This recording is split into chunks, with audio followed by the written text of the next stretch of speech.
What's up? What's up? What's up? Welcome, welcome. Let's wait for a couple of, maybe another person to come in and we'll go ahead and kick this ball off, kick this band dog talk off. If you haven't already, man, get comfortable. You know, uh, like I say, if you like the herbal sensation, go ahead and get you a stick, roll one up, just relax. If you like a little cocktail, man, get you a little cocktail, kick back, put your listening put your ears on. It's gonna be a good band dog talk tonight, man. Got some good information for y'all. So salute. So I'm just gonna wait, a couple more minutes and then we'll get this what I'm saying? We'll get this band dog talk started. You feel me? So salute to you for showing up, my brother or my sister.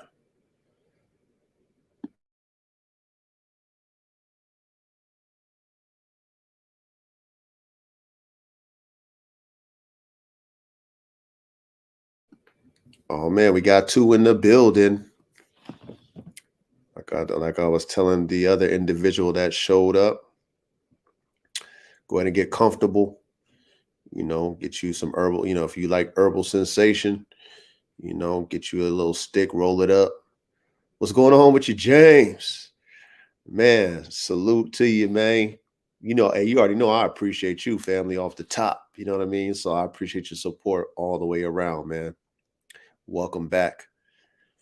Like I said, I was just telling my brother that showed up earlier. Maybe that might have been you, James, but y'all just go ahead and get into your comfort zone. Sit back, wind down. Have your ears open.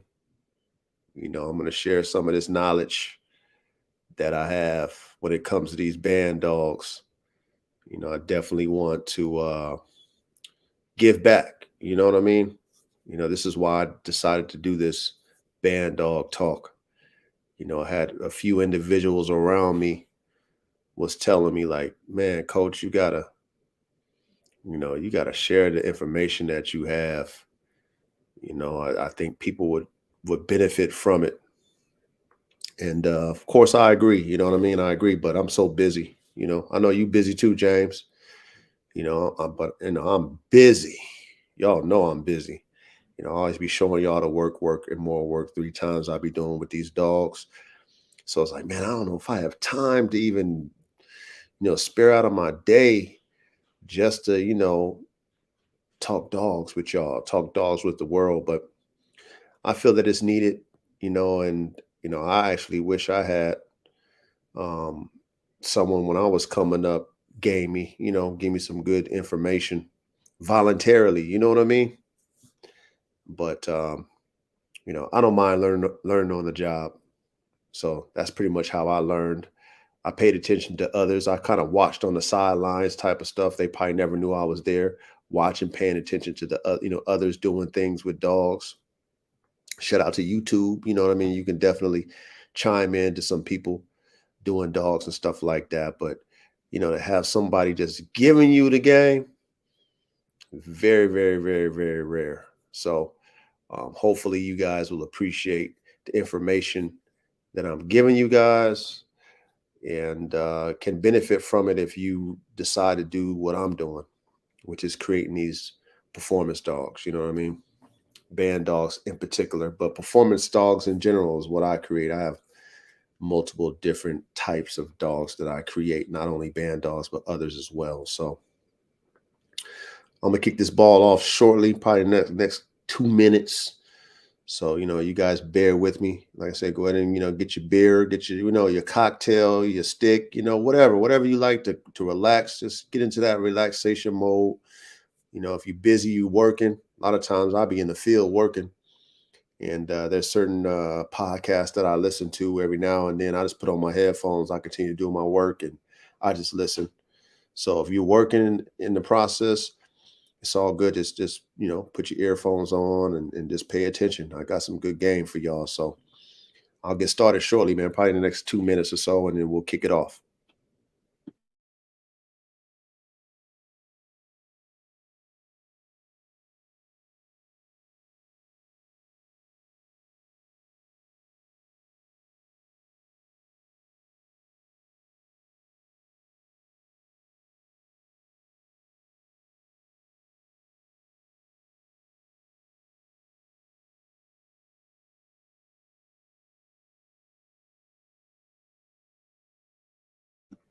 Oh shit.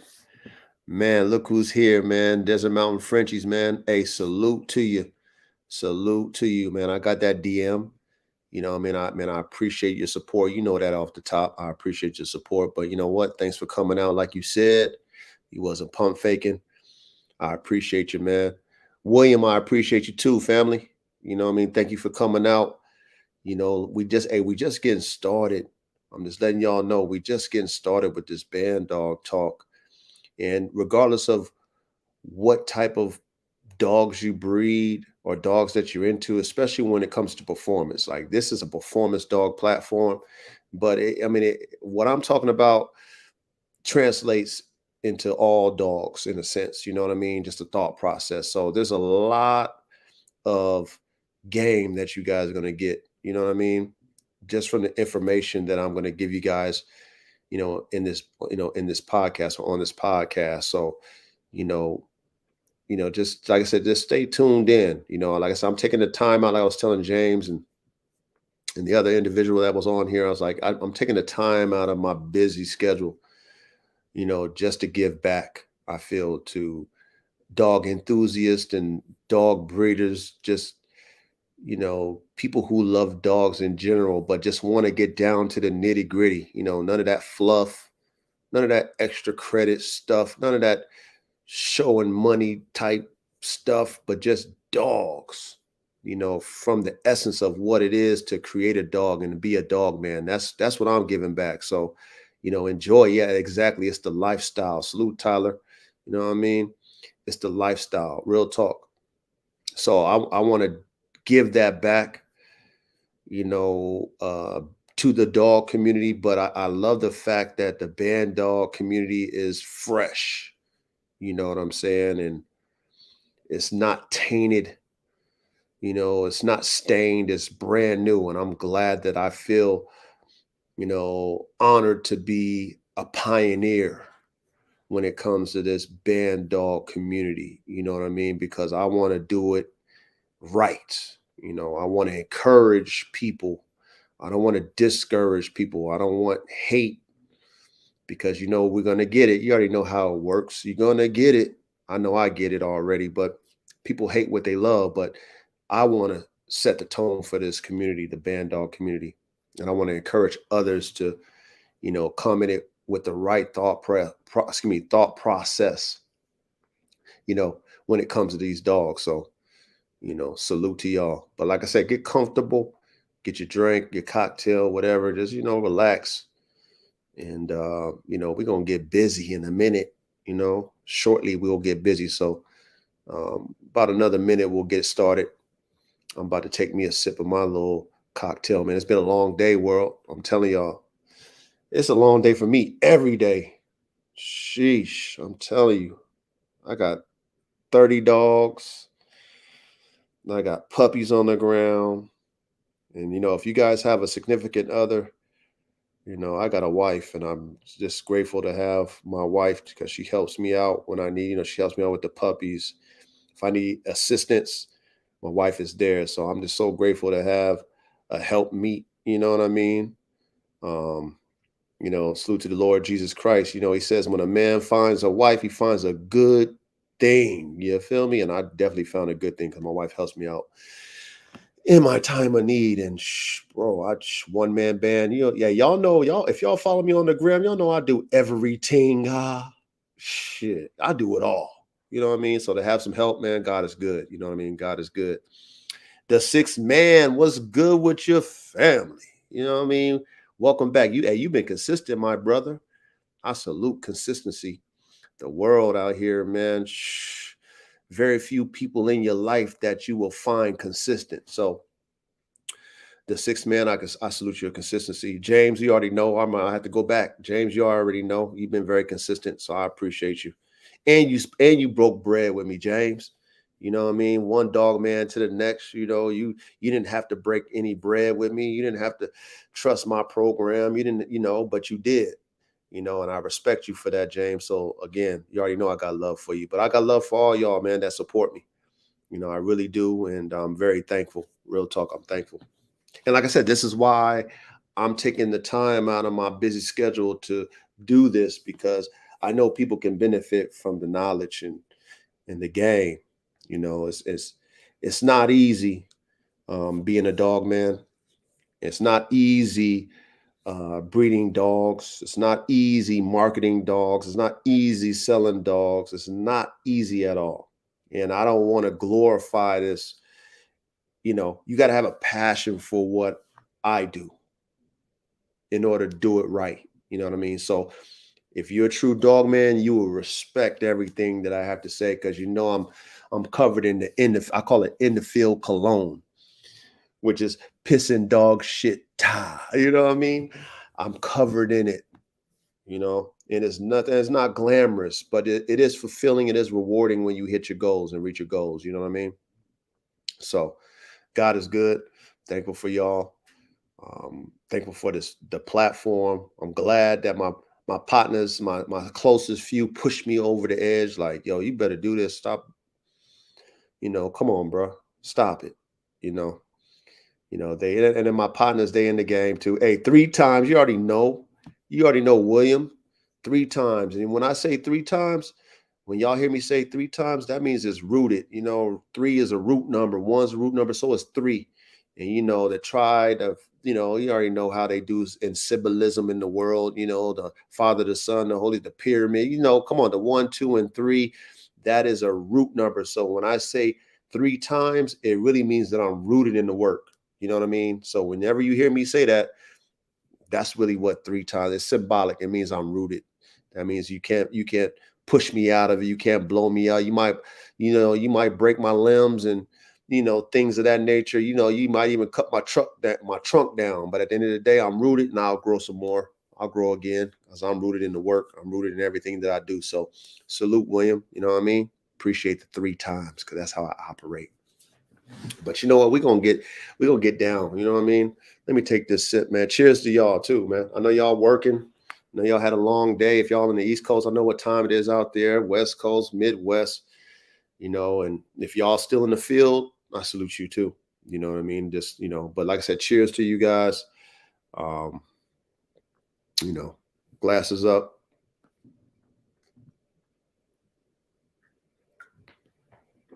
It feels good to wind down. You know what I mean? It feels good to, make time for my brothers and the dogs. It really does. It really feels good. And like I said, I'm just grateful to be a part of something new. Bandogs ain't new, but this Bandog Talk platform and the Bandog community is new. I don't know if you guys are on Facebook or not, but there's a lot of different Bandog groups and stuff like that, and I follow them all. Majority of them I follow and stuff like that, and it's very interesting. I like to play the background. Every now and then I'll post something and stuff like that. But I really like to play the background just to kind of see the energy and what's going on and what people are doing with the band dogs. And the band dogs being brand new is all over the place. You got bully people on there posting bullies. You got people on there just posting anything. You got people posting molossers. You got some people posting some pretty cool band dog mixes. I mean, it's all over the place. So it's fairly new, you know what I'm saying? Just as far as that community, you know what I'm saying? And it's just interesting, you know what I mean? Like if you a dog man, I just love to sit back and just kind of watch and see what's going on. Just kind of test the temperature and check the temperature of the community. You know what I mean? But one thing that you will know about me, man, the dog guy. One thing you'll know about me, I don't hate on anyone. Okay, I don't care if I don't like the dog or the dogs that person is into or breeding. If I ain't got nothing positive to say, I won't say it. You see what I'm saying? I salute everyone in their vision with their dogs, even though it might not coincide with mine. You know what I mean? Now people for clout, they'll love to just hate just because, you know what I'm saying? Or they have an opinion, they want to down another dog man, which is horrible. But that's one thing that dog God will never do. I don't care if I don't like your dog. You know what I mean? If I ain't got nothing to say, I'm not gonna say nothing. You know what I mean? Because I respect every individual who's into dogs. As long as you ethical and you take care of your dogs and you really have a vision for your dogs, it's your prerogative. Do what you want to do. And that's another reason why I love the band dog community, because we're able to do what we want to do. You know what I mean? For the most part, it has to make sense, right? You know what I mean? But at the same time, you know, the dog God ain't ever gonna hate. So you ain't got to worry about that. But you know what, man, let's get to it. We got a nice little, 6-piece. And I salute again all you guys who showed up, man. Welcome to another episode. This is episode 5. You know what I mean? I'm gonna try to stay consistent. Key word is consistent. I'm gonna try to stay consistent and do this every Thursday, man. And we're just gonna keep growing and growing and growing. You know how it does. You plant the seed and let it grow, water it, fertilize it, let it grow. So salute to another episode of Bandog Talk with the dog God, and that's brought to you by Formula One Canines, man. That's me, Formula One Canines. You watch for you guys who's following me, just watch me build that brand. Formula One Canines. Watch how I do it. I got so much in store for the next 2 years. My next generation for the dogs I got. In 2 years, the dogs that I have that's coming up, the young adolescents, man, telling you, next level, next level. For those of you who know about AK, I got his sons and daughters.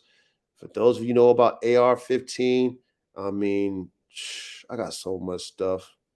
So just pay attention to that Formula One. You know what I mean? It's going to be on people's tongues when they're talking about performance dogs. Just watch, because that's my mission. That's my goal. And I'm going to campaign it hard like you campaign a president. You know what I mean? Like how they campaign the president, I'm going to be campaigning Formula One dogs. You feel me?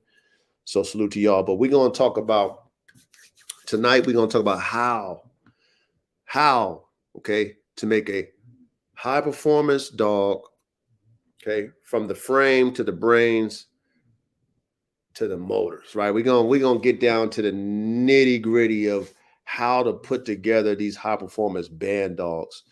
Okay. Now, one of my slogans, I got a few slogans for those of y'all who follow me. Y'all have heard me talk about God DNA, we do, quality, cost, and then another thing that I push is frames, brains, and motors.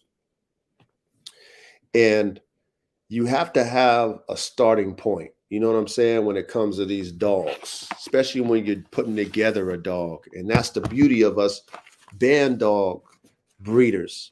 We can actually put a dog together, you know what I mean? Without having to lie to kick it, without having to paper hang and say that it's really this, but it's really that. You know what I'm saying?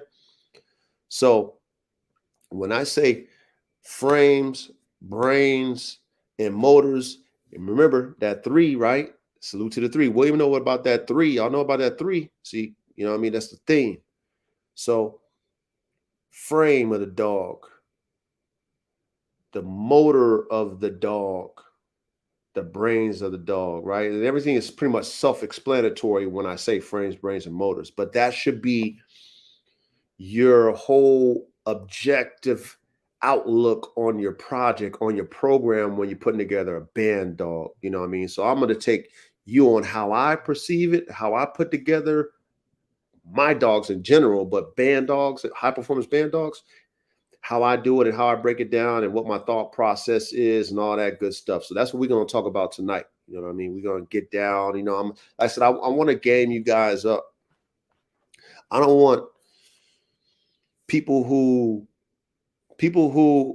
look up and follow what I do. I don't want them to say, man, oh man, he's just another arrogant breeder. He don't want to share. You know what I mean? I don't want to be that guy. I want to give back.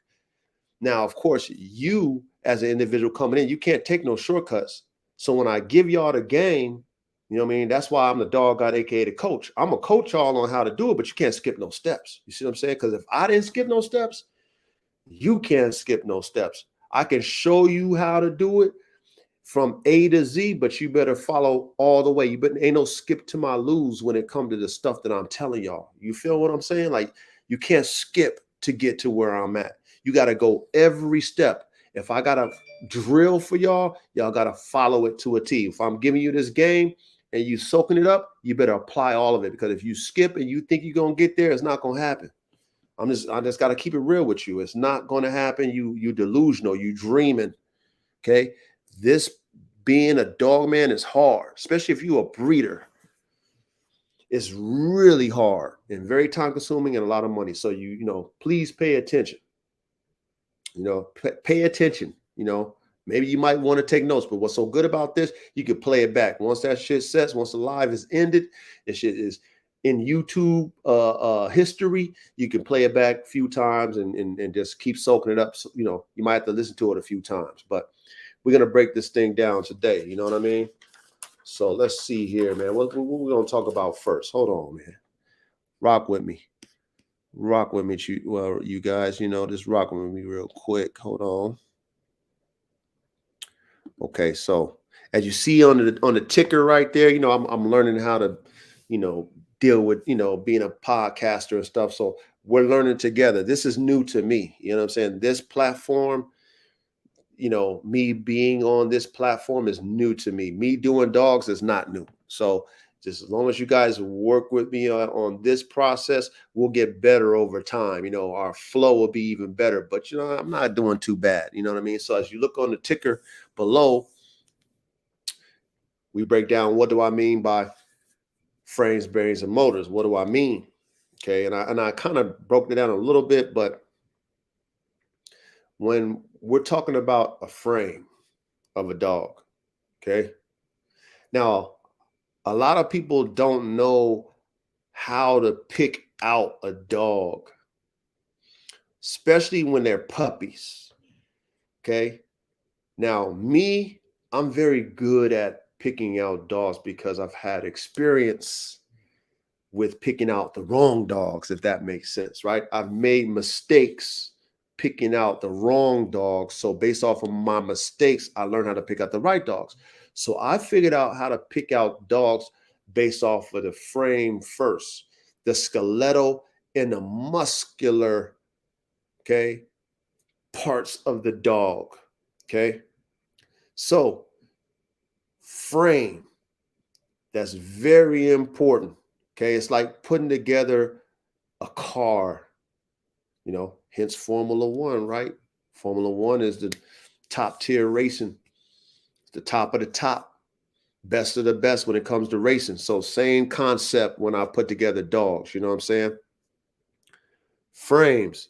Hey, what's good with you, RKBB? Hey, salute, man. Thank you for coming out, man. Thank you for coming out. We just getting started, man. You came in for a good one. My man, RKBB, man, he fucked with the Bandogs too. Salute to you, man. So let me get back to it. So when you're dealing with race cars in general, right? It starts from the frame, or they build the frame and they build the cars on the frame, right? Same thing with your dogs. You should also have that understanding with your dogs, okay? Skeletal structure, muscular structure, okay? Angulation is the frames, okay? Now, brains, that's self-explanatory, right? Okay. Intelligence, smarts, awareness, overall temperament is the brains. Motors, self-explanatory too. The drives with an S of the dog. Okay. So if you have that concept in your mind when you're cooking up these high performance, keyword high performance, band dogs, you need to think about all three of these things before you even decide what dogs you want to put together to make the ultimate, okay, personal and property protection dog. To me, that's what a band dog is. The ultimate personal and property protection dog, because you can take the best of the best working protection guardian type breeds and cook them up together. Okay. It doesn't mean that if you do, they're going to turn out. It doesn't mean that. It's an experiment, right? However, that is the beauty of what we do, right? We can cook, we can experiment, you got to have patience though, because you're playing with genetics and nobody knows what's going to come out but the Most High. We can guesstimate based off of the genes, and that's how we should operate. But only one that knows what we're going to get is God, because that's God's creation. We just assist in God's creation, if that makes sense, right? So that is what I mean by frames, brains, and motors. Okay. So we'll move on to the next topic at hand. We're gonna break down the frames of the dogs. We're gonna break that down. Okay. Okay. So as you see below on the ticker, it says, "What is the best high performance frame for a band dog?" Okay. Now, just think when you talk about performance. And the best, like I said, the best way I like to keep it simple. You know, I don't know if you guys ever heard of the KISS method. I'm sure you guys have heard of the KISS method. Maybe some of you, maybe you haven't. The keep it simple, stupid. I like to do that for myself because there's a lot of things that we make harder than what it should be. Okay. When you understand a dog's anatomy, okay, and you understand what, you know what I mean, does what it does, why it needs to be what it be, to do what it do. You can keep it simple in your mind how to make a functional working dog frame, right? Now, extreme frames, okay? What I mean by extreme frames is bone that's a little bit overdone, maybe more than a little bit, but anything that's overdone, chest overdone, rear overdone, head overdone. Extreme frames is something that brings people, it gets people's attention, right? When you put those flares on your dogs that are not normal. Now, when you're putting together a performance dog, that could be a detriment to the dog's performance. You see what I'm saying? So you need to understand that it's a thin line you playing with when you want to put together an extreme but functional frame. Remember what I'm talking about. Listen to what I'm talking about. Extreme, however, functional, because you got to have the appeal too. You can't forget about the appeal, and we know those extreme features appeal to the dog enthusiasts. I know they appeal to me. So I know they appeal to the enthusiast who sees a dog who has extreme features and they're like, "Oh my God, look at that dog. Oh my God." They're excited. I get excited when I see extreme features. However, right, when you're a performance dog man like myself, and you've purchased dogs that had that oh my God and that wow factor, they want to call it, those extreme features, right? You put them to the performance test and they don't perform as good as the regular functional dogs without those features. Okay, they don't. Okay, they lack because it's not functional, it's just extreme. So when you're putting together this high performance band dog, you need to keep both things in mind when you're putting the genetics together. You want the extreme for the wow, but then you still got to make sure it's functional. That's where, it's going to take some time. You need to really think about how you're going to, what dogs you're going to use to get the frame that you want. Extreme, but functional. Okay. Now, think about this with the frame of the dog. If you got a greyhound, not a greyhound, I'm sorry, a Great Dane, okay? The frame of the dog is tall, narrow chest, doesn't really have too strong a rear. It's got pretty good angulation. It's not too heavy, but the joints is probably, not as good. But the appeal of it visually doesn't say sporting dog on it. You see what I'm saying? Even though that dog has an ability to work. But the appeal when you see it doesn't say, that dog, it doesn't say sporting dog on it. You see an American bulldog, it's pretty extreme in the front. A lot of them lack the rear. They lack the rear angulation. They got, some of them got the big heads, things of that nature. You know what I mean? So you see that dog, you're like, oh, that's oh, I like the chest on that. You know what I mean? Oh, you might see the muscle. Oh, okay, that got oh, I like the head. You see the head, right? But when those breeders was cooking them up, when they were looking, the extreme ones, the big ones, the extreme ones, right? It was like they was breeding for the look. So functionally, you're not gonna get the best function out of that extreme type of look, the extreme chest and the big head and all that shit. You're not really gonna get a functional performance dog out of that.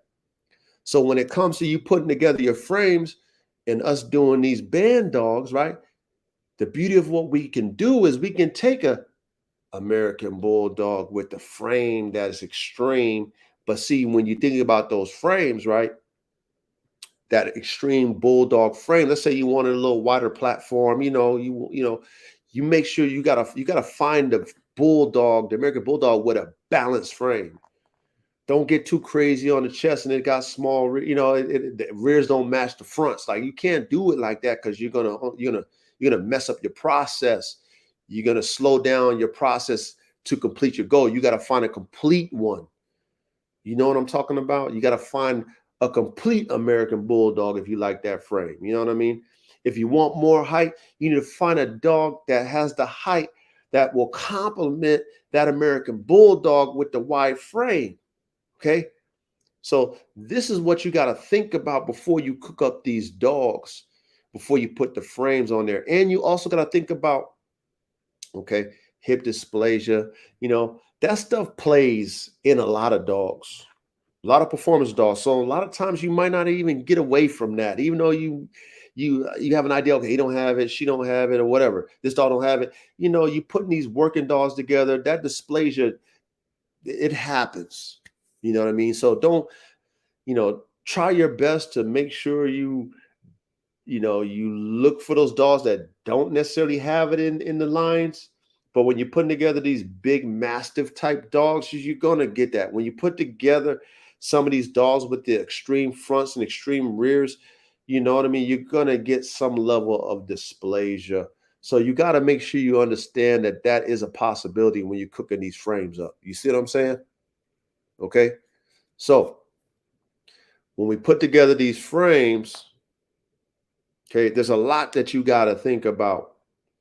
Now, when you're mixing breeds, not every breed mix well. Okay. So you really have to have foresight. Like you almost, you got to have insight first on the breed, but then you got to have foresight. Like, in your mind, you got to say, if I take this dog and that dog, or first of all, if I take this breed and that breed and mix it together, what I'm going to get. Now, if I want to have a little bit wider frame, but not as wide as an American Bulldog, but I want the angulation of a Greyhound. You know what I'm saying? Like you have to think like that. If I merge those genetics together, then what am I going to get?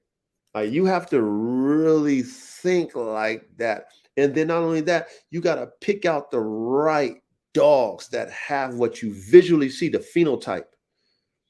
You have to pick out the right dogs that have the phenotype that you see. And then if you're in tune with the breeder and you talk to the breeder, you know what you're talking about. And you say, hey, I like the structure and the angulation of this Greyhound. Let's say we're taking a Greyhound to an American Bulldog because we're trying to build this frame, right? You say, you're talking to the Greyhound breeder. I like the angulation and the structure and the physical ability of this Greyhound that I see, this male that I want to use, right? Or whatever, let's say a puppy, whatever. How is that? You ask the breeder, how is that the same top and bottom? That means from the sire to the dame, genetically, at least 3 generations back. Okay. At least 3 generations. Just go 3 generations. Don't be like, oh man, how far? 10. Don't do that to yourself. Just if you're dealing with a breeder, he should know 3 generations. So at least 3 generations back. How is it consistent? Is that structure angulation consistent in this dog's lineage 3 generations back? If the breeder says yes, boom, and you can see it on the dog that you're going to use, you can see that phenotype. Okay, boom. That's how you get, work on your frames. You see it first from the breed that you want to get it from, right? And then you ask the breeder if it's 3 generations back, those frames. Hopefully it's a trustworthy breeder and he can tell you that. And you go like, okay, cool.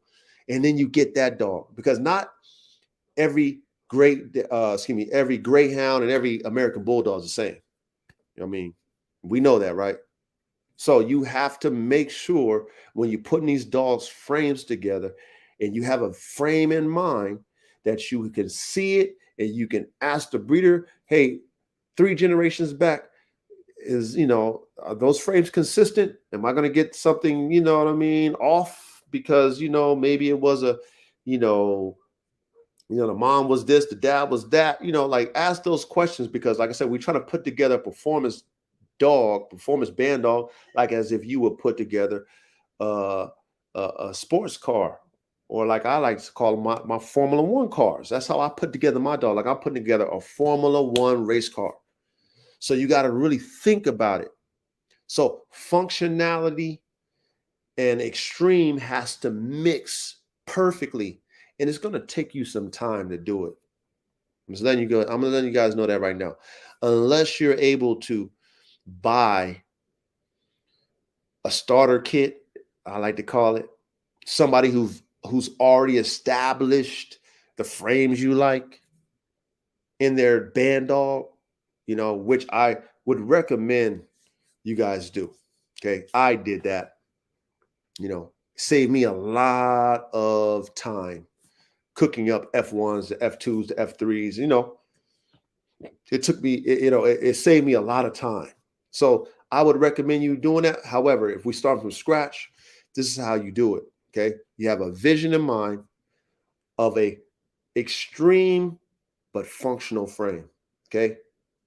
Now, the reason why I'm telling you extreme but functional, because you need to have the wow factor in these performance dogs. Just think about how when you go to a dealership and you go and you see the cars, all the performance cars, all the sports cars have that wow factor. That's how you got to put together these performance dogs if you want to sell them. Now, if it's something that you're just doing for yourself, it's only, it's just for you, do you, who cares what the public think and whatever, you keeping every dog out the litter, do what you want to do. However, if you trying to sell these dogs, you got to have a wow factor. It starts with the frame. Okay. It starts with the frame. So you need some extreme features. You need that flair. Okay. You need some chest on them dogs, man. You need a little bone on them dogs, not too much bone on them dogs. We're not creating mastiffs. And that's one thing a lot of people that I've seen in these groups, they're just creating mastiff type dogs. Even though there's a mastiff in it, mastiffs aren't the best performance dogs. Okay. And the band dog should be the ultimate personal and property protection dog. It should be the ultimate performance dog. That's to me. I'm speaking for myself. Okay. Maybe other people have their own vision. Like I said, I'm not knocking anybody because I'm not a hater. You can do whatever you want to do with your band dog. But if we're talking about high performance, you know what I mean? You got a 150-pound mastiff type, 130-pound mastiff type, and I produce me, let's say, a 95-pound, band dog with a little bit of mastiff and this and that and the third in it. When it comes to performance, that lighter dog with enough weight to take down some big enough prey and big enough man is going to run circles around that mastiff type. You see what I'm saying? We got to think like that. You want a mastiff? Get a mastiff. Just get a mastiff. But that's not what we're trying to do with these high performance band dogs, right? So you want the frame to have flair enough to be wow. When you see a dog with a nice chest spread, it wows you. Just like if you was in the gym, you see a dude with a bird chest, you ain't working out. You see a dude with some humps and, nice little chest, he got a little shelf on him. You're like, oh, brother, you been in the gym, you working out, right? Same thing with your performance dog. It should have that appeal, when you see it. Like, oh, that dog look like it could do something. The rears are important. You understand what I'm talking about? The rears are very important. Functional rears, not just the look of the rear. Oh, wow, that look must not. It needs to be functional. You need to consider the joints, all those things. You need to consider the angulation of the rear. All that needs to play. So, frame, that's the first thing you should be thinking about. Now, this is all lab talk that I'm talking to y'all. Okay, this is we don't even have the dogs yet. We just talking about cooking them up. We drawing them up in the dog lab. Okay, and I'm giving you my thought process because I can only speak for myself. Other people do things the way they do things, but you over here, you listening to the dog god because I got some game to give y'all because I'm in the field really doing it. I smell like in the field cologne. I'm really out here doing what I'm telling you. So it's not like I'm making this stuff up. I really have the dogs that, show what I'm doing. So when I tell you this, it's valuable that you pay attention. If you're trying to produce high performance band dogs, okay, that will sell. Okay, not just for yourself. So y'all understand the frame, right? I know y'all understand what I mean by the frame. It needs to be extreme enough, but functional. Not too extreme, but it needs to be functional. We need to be thinking about the joints. Okay, so you don't want your dog too heavy. Okay, now the beautiful thing about mixing breeds is the thing that they call hybrid vigor. You take something different genetically, we mush them together, and then it produces something hopefully better. So you should be able to correct a lot of flaws, okay, if there is any in you. And we know that nothing's perfect. None of these dogs is perfect. But you should be able to correct a good amount of flaws when you're taking different breeds of performance dogs. Key words, performance dogs. Okay, don't take a breed and put it together and they ain't got performance in them. You know what I mean? Because you're gonna take this flaw and that flaw and make more flaws. We want to take good performance dogs with another good performance dogs, whatever they're lacking, whatever their flaws is, hopefully hybrid vigor fixes it. You understand what I'm saying? Okay. So that's what we are able to get, taking different families of dogs, different genetics, and mix them together. We get able to get a hybrid vigor, man. And hybrid vigor produces, it's like the God gene. It just produces better. It takes the good with the good and makes better. Okay. So pay attention to that too. That's very important, that hybrid vigor. And that's one thing that we have to our advantage as band dog breeders. All right. So let's hit the next topic. We just talked about the frame. Let's hit that next topic real quick. Okay. So y'all follow me right now? Okay, hold on. Let me see what we got here. I'm gonna answer some of these questions, man, but I'm gonna get to the next topic shortly. It says, can you breed? Hold on. Okay, so the sixth man said, can you explain brother-sister breedings after if you have time? Yeah, I might be able to do that. You know what? Y'all, hey, if you guys haven't subscribed, first of all, if y'all don't follow me on IG, follow me on IG. You get to see, I showcase all the dogs. I'm the most active on my IG page. So follow me on IG at the Dog God, aka the Coach. Again, on IG at the Dog God, aka the Coach. And if you go to the profile, my profile page, and you hit that subscription button, I mean, you're going to get a lot of game on there, man. I got lab talk with the dog god, and I talk about things that you're talking about, the sixth man. I got life of the dog god. I let you kind of, I let you in, seeing some of my, my day-to-day. You get all access to me, the dog god. Any questions you have, conditioning, health, breeding, marketing, whatever, you got access to me. You know what I'm saying? If you subscribe, you know what I'm saying? So if you want to know, especially what you're asking, because I'm actually going to do a segment on that for my subscribers, man, brothers, sisters, just inbreeding in general.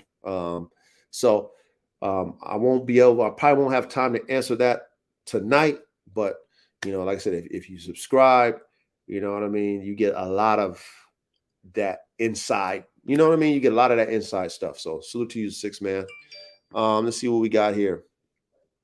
Okay, RKBB says, I scatterbred all the way up to third generation and then bred, breed litter mate, brother and sister together, then took a female from that to an outcross. Now I have a fifth generation female pup. Okay, yep. Now, when you mention your process of how you breed, right? There's no wrong way or right way to breed. It's about if you know what you're doing when you're doing your breedings, right? Genetically, it needs to make sense genetically, you know, for you to produce what you want. So I like your cook up, you know what I'm saying? As long as it makes sense to you genetically, you got to think about the genetics that you're putting together. If it's too close, you already know what happens when it's too close. I'm talking about the genes from third, fourth, fifth, sixth generations back is all close genes, close, and then you breeding, inbreeding. When you're doing that 6 times, 10 times, you rolling the dice. Now, if you brand, you're doing maybe 1 inbreeding, 2 inbreeding, things of that nature, and then your genes are scattered in a sense from top and bottom, but you're doing inbreedings based off of that. You can go for a while doing that. But just make sure you know your genetic formula and how it makes sense. You know what I mean? I'm gonna answer one more question and then we're gonna keep it going. Okay. Got a correct line breeding. Yep, you got to do that. We do for sure, Tyler. What did he say? He said, okay, RKB said, I meant, can you break down a pedigree if I send it to you, fam? I mean, if I personally watch this, if I don't know the dogs on there, for me to talk about dogs I don't know, I don't do that because I like to know the dogs that I'm talking about. So, I wouldn't be of value to you if you sent me a pedigree. You know what I mean? Because I don't know the dogs that's in it. I can't tell you each dog's genetic characteristics to make it make sense to you, if that makes sense. Because that's how I see dogs. I see dogs like car parts, genetic characteristics. If I don't know within the 3, and I only go 3 generations back. I don't waste my time 4th, 5th, 6th. I only go 3 generations back. So I go 3 generations and I don't know each dog in those 3 generations genetic characteristics. I don't waste my time with it. That's just me. I tell you, I keep it simple. KISS method. That's how I operate. 3 generations. I need to know all those dogs. Either I know them personally or the breeder that I purchased the dog from, I asked them. So what about the parents? What about the grandparents, the great-grandparents? That's what I asked the breeder.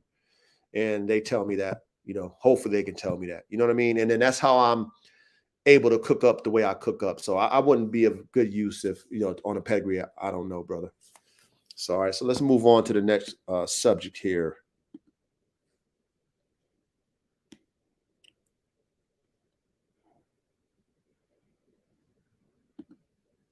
Okay. Now, the next subject is the brains. Okay. Now, what characteristics makes the best high performance Bandog? Brains. Okay.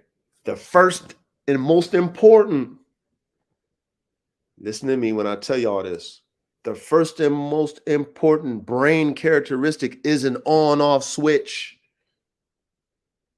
When you're making a high performance Bandog that can kill a man or prey. That is the first. If you, as a Bandog, performance Bandog breeder, is not thinking about an on-off switch, then you stop breeding Bandogs, man, because you're going to catch a lawsuit. These dogs ain't nothing to play with. Okay, when we're taking warrior style breeds and cooking them and mixing them, we're playing with dynamite. So if you not thinking, real talk, if y'all not thinking, if you breed these Bandogs like I do about an on-off switch first, don't do it. Don't do it because you're taking breeds that are, guardian breeds that have drive and you're mixing them. So you're taking breed characteristics that don't match, putting them together, and then you're hoping to get something even more explosive. So if you're cooking like that and that dog does not have an on-off switch, it's a problem. Okay? So that's the first characteristics. that you want to have, on off switch. The next thing you want to have is self-awareness. The dog needs to have self-awareness.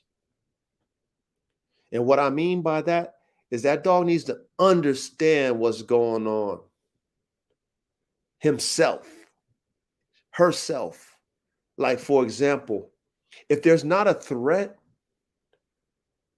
like with a child, right? If that's a child and that child is not a threat, even though that Bandog has dynamite in it and that Bandog that you cooked up can take a grown man and run him through the, I mean, come on, annihilate a grown man. The energy of that child, whether it be playful, how child's so curious, children are so curious. They might pull on a dog's tail. That dog should have enough awareness to know that that's a child. Okay. Now you have to choose the right dogs to be able to have a dog with good awareness. I once had a pit bull, and rest in peace to her. We called her the silent assassin. Now, she loved people, but little children, she saw them as prey. I could never get her to snap out of that. No matter how many times I whooped her ass, I disciplined her, told her no. Anytime a child come, oh man, she would fire up. She wanted to kill that child. Okay. Now, you're dealing with these Bandogs, you have to consider this. Now, this is something that is going to take time, just like the frame of the dog. Okay. It's going to take time to assess these things, especially when it comes to temperament and the dog's intelligence. You're going to have to see generations to actually make this make sense when you're selecting dogs. You know what I mean?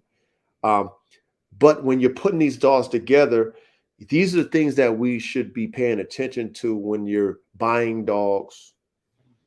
And you should be asking the breeder, yes, this dog has drive, but, how's this awareness? Is does it just want to attack everything? Does it have an on-off switch? You see what I'm saying? You have to think like this when you make a high performance working Bandog. Okay. Because like I do, I put together my dogs like a Formula One race car.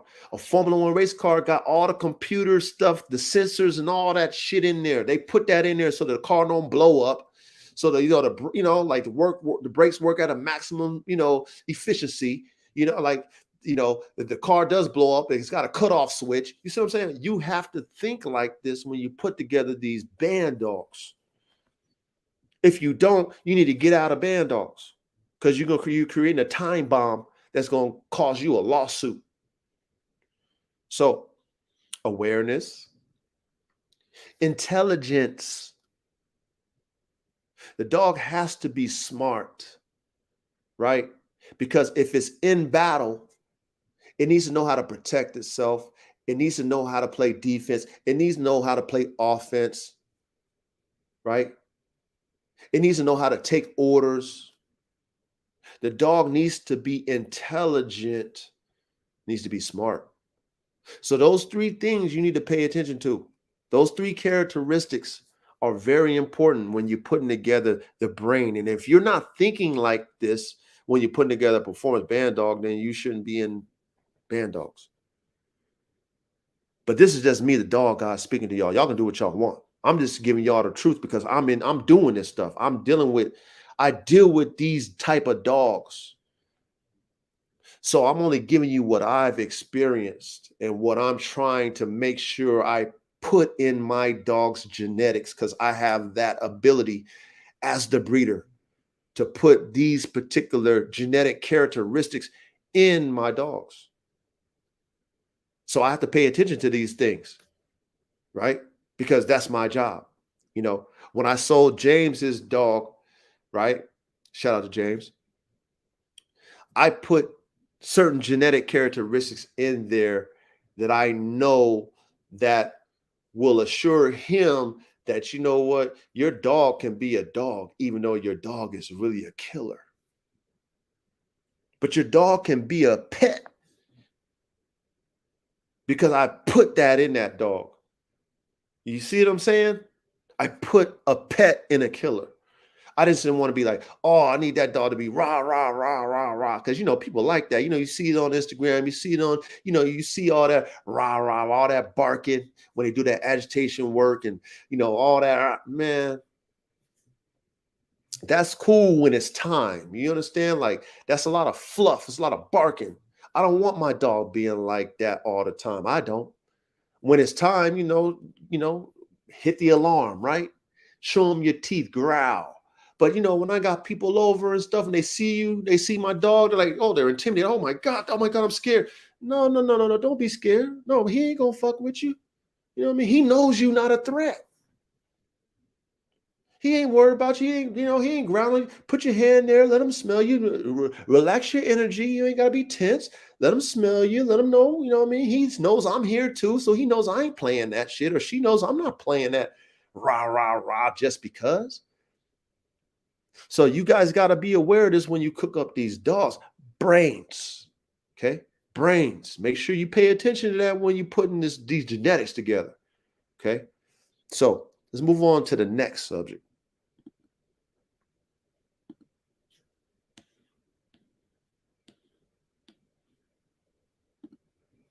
Now, what is the best performance motor for a Bandog? Okay? What is the best performance motor for a Bandog? Now, what I mean by motor is the drives with an S. Drives, multiple drives in a dog. Got prey drive, man drive, defensive drive, right? It's a lot of drives in a dog. Now, the ultimate personal and property protection dog, which is to me a high performance Bandog, should have damn near every one of those drives that drive a dog. To me, if it's the ultimate. Okay. Now, when you're mixing breeds, each breed has a specific drive.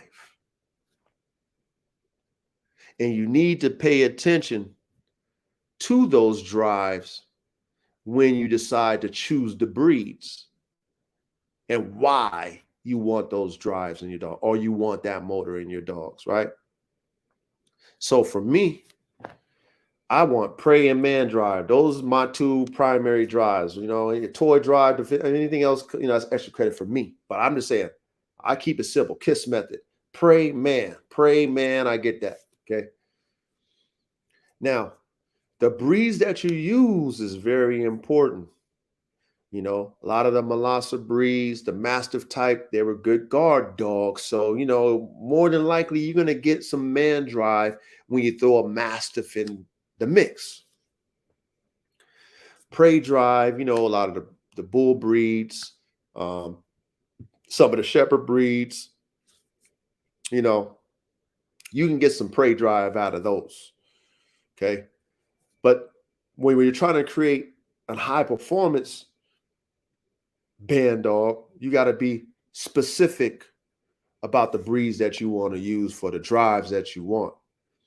Now, remember we talked about Swinford on a previous episode, Mr. John Swinford, how he used the Neapolitan Mastiff and the Pit Bull, right? I mean, right there alone, that's a great starter kit for drives. Man drive, ultimate man drive, Neapolitan Mastiff ain't no joke when it comes to protection. Come to man drive, that's a damn gladiator dog. You already know what time it is with that Neo. That dog get a hold of you, oh my Lord, good luck. You know what I'm saying? And then why he chose the Pit Bull, right? The ultimate dog, pound for pound, warrior dog in the world, with prey drive to the maximum, been bred for prey drive on prey drive, right? So we know why he chose the Pit Bull. So when you're choosing your breeds and you choosing what type of drives you want, make sure you choose the breeds that have the best of the drives, because when you're mixing dogs, it don't always mix well. That's what I'm saying. Like you might get a dog when you mix maybe let's say we mixed a bulldog with a what other masters? We got so many masters, man. Bull mastiff or whatever, right? You took a bulldog with a bull mastiff, mixed them. You want that grit of that bulldog, you want that, that man drive, and then you mix them together, and then you see that the drive isn't as potent as you would expect because you're mixing dogs. The dog, you blending those drives together. So now, that production of yours might not relay that mix the way you thought it would in your mind. Like, oh man, I thought I was going to get maximum prey and man drive, but I'm kind of getting a little bit more man drive, but not enough prey drive. It happens that way. So when you cooking them dogs up, you taking breeds together, and you want to maximize those drives. So for me, I want prey drive and man drive, right? So I have pit bulls.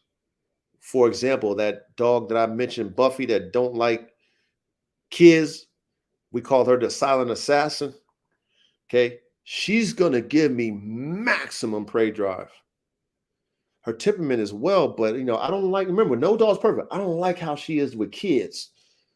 So of course I'm thinking the dog I put in her or I mix with her gotta be good with kids. You see how that works? What you lack, you gotta put in there and hope that you get it when you cook it up. So when we're talking about the drives of these dogs, right? Make sure you pick out the dog that you're going to choose. If you're going to choose a pit bull, make sure that pit bull has the maximum amount of prey drive. Because remember, it's all about parts, genetic parts.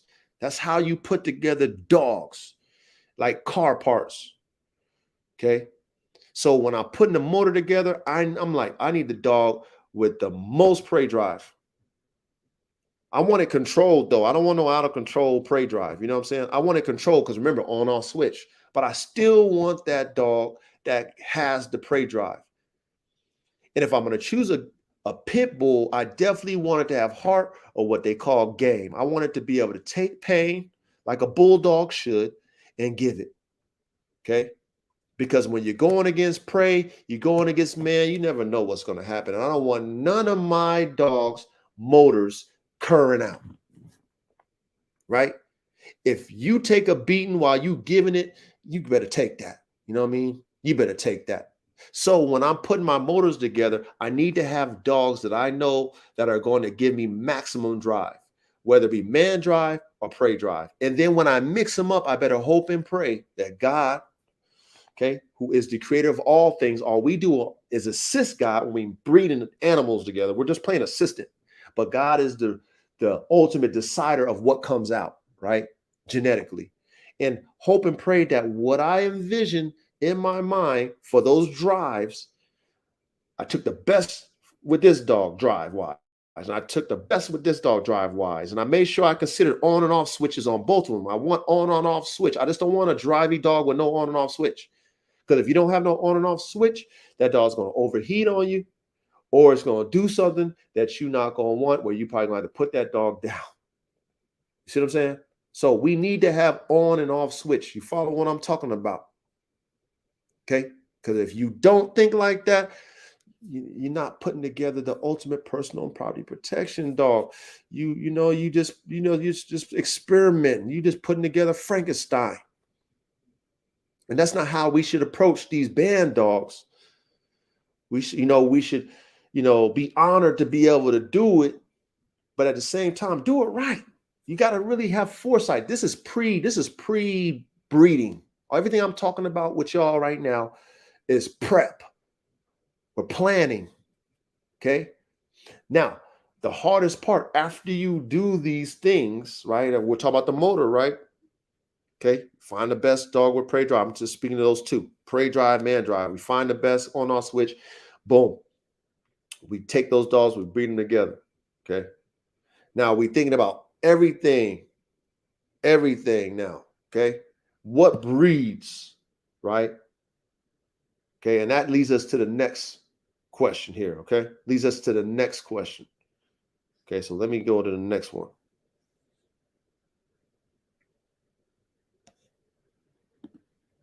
Okay, so the next question would be, what breeds are the best to use for the ultimate high performance band dog?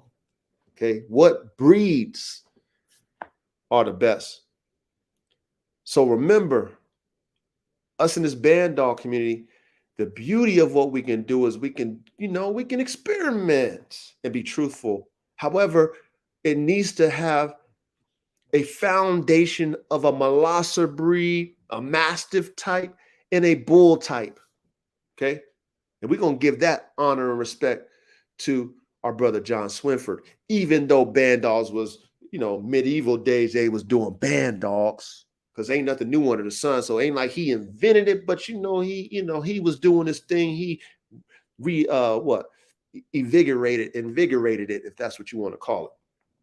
So salute to John Swinford. But we want to at least take a Mastiff with a bull breed, that needs to be in the cook up. Okay. However, we can still add whatever else we want, but it should be performance based. You understand what I'm talking about, fellas? And if there's lady out there, ladies, world, y'all understand what I'm talking about? You need to consider every breed of dog that you decide to use as a part genetically to make this dog the ultimate personal property protection dog. Okay. And if you're trying to sell them, if you want to sell them and make money, you have to have wow factor. There needs to be some extreme features, extreme but functional features. You understand what I'm talking about? Extreme but functional, thin line, hard to do. Hard to do though. It's hard to do. But it needs to have that if you want to sell them, because they have to appeal. A lot of people, when they buy dogs, they want to buy paper dogs. We're mixing breeds, so in reality, we don't have papers. People who want a band dog, they don't even care about the papers. They want that cook up. They want those exotic breeds together. They're excited about the breeds that you use. But if you want to sell your dogs for a good amount of money, they better look good too. So don't forget about that when y'all cooking up y'all high performance band dogs. You understand what I'm talking about? If you're trying to sell them, if you're doing your own thing, do you. You know what I mean? Like I'm not here to knock nobody's formulas, but I'm here to give y'all some advice based off of my in the field experience. I'm a player coach. I'm actually in the field doing what I'm coaching y'all. So it's not like I'm just talking about what somebody else did, what I used to do. No, I'm doing this, you know. So I'm giving you real in the field information. So we need to have the foundation dogs being a Molosser and a bull breed. Okay. Whatever you choose in the Mastiff breed type, that's your choice. That's the beauty of what we do, right? It's your choice to choose, so choose it. Whatever you choose in your bull breed, it's your choice to choose. So choose it. And then whatever else after that, man, have fun. Have fun. Okay. But if you're not thinking like I just broke down, frame first, skeletal, what's that skeleton of that dog look like? What's the angulation? How heavy is that frame? Is it too heavy? Is it not heavy enough? How are those joints going to be able to perform under pressure, under an extreme workload? How are those ligaments? Like, if you're not thinking about that when you're putting those breeds together, then like I said earlier, man, get out of band dogs. It's not for you. It's not for you. You know what I mean? Like, we have the ability to make the best performance dogs in the world, man, working dogs, exotic. But if you ain't thinking like that with your frame, get out, man. Skedaddle. So, master type, bull type. Okay. Frame. Okay. Brains, smart dogs. There's some smart dogs. A lot of the Malinois are smart. There's some pit bulls that's smart. There's some mastiffs that's, I don't know. You know what I mean? But there might be some mastiffs that's pretty smart. Um, there's a lot of breeds that you can use that are smart, that, have an on-off switch. Okay. So, I mean, we can go on and on about the different type of breeds that you can use for the brains. But remember, when you mix in breeds, right? What that breed is no longer what it's going to be when you mix it. So those characteristics that you see is not going to be what's going to be the outcome. So when you add all these different breeds to different breeds, you reinvent the wheel every time. So visually, your vision is not really going to be what you thought it was going to be, because we're experimenting with breeds. So you better have foresight, and you better not get out of hand when it comes to your Bandog breed recipe. Okay. So with me, for example, I have a 4-dog Bandog recipe. Okay. American Bulldog, Neapolitan Mastiff, German Boxer, Game Pit Bull. I got 4 breeds of dogs in my high performance Bandog genetic recipe. Okay. Now, this is where someone like myself, is an artist. I like to create styles phenotypically of dogs. I want to have a variety of styles with this particular same genetic makeup. I want to take families and intertwine them, but still keep a genetic phenotype that's different from the other dogs in the family, but still using those genetics, those 4 breed genetics. Okay. That's the art of doing these band dogs. Okay. That's something that I can't teach y'all. Something that I can only show you because I'm experimenting with it. You see what I'm saying? It's an experiment, but genetically, I'm playing with the same genetics. I'm dealing with different phenotypes because of those 4 different breeds. Okay. Until I'm like, shit, man, I don't know, maybe I'm going to say 5 times inbred, line bred, maybe I'll get a consistent look. You know what I'm saying? By that time, because genetically I've been tightened it all up. It's not going to be sporadic, but because I got 4 different breeds, you know how much of a plethora of genetics I got to play with, man. Before my genes get too tight, because I'm fucking with 4 different breeds, 4 different families of genes. I mean, I could probably inbreed, line breed maybe 10 times before I get out of whack, before I start to see some problems. Real talk. Because I'm not tightly bred already. See what I'm saying? I'm not tightly bred already, if that makes sense. So with my 4 genetic recipes, I can do a lot with that. And because I'm still new in that recipe, there's so many variations of offspring because of that blend phenotypically that I'm going to get, and maybe even genotypically, because there's so much genes in there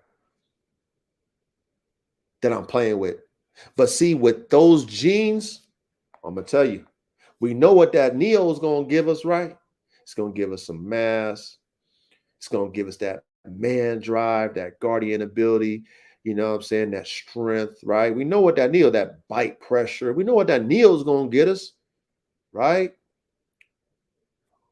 We know what that American Bulldog is going to get us, right? Especially if you choose the right one, it's going to give you that extreme front. Hopefully you got matching rears. It's going to give you that muscle. It's going to give you that head. You know what I'm saying? It's going to give you that grit. It's going to give you that drive, right?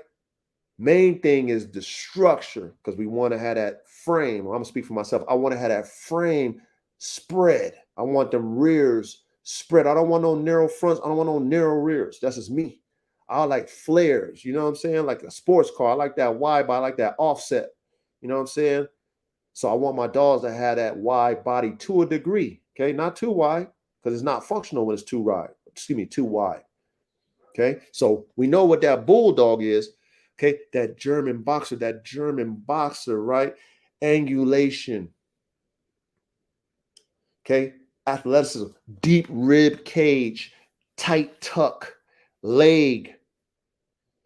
Okay, that guardian, that man drive, the German, not the American boxer, the German one.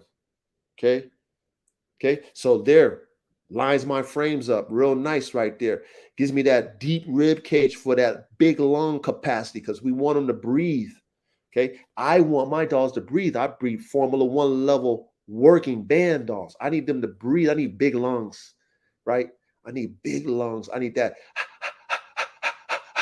I don't need no restrictions when I breathe. I want clear air intake.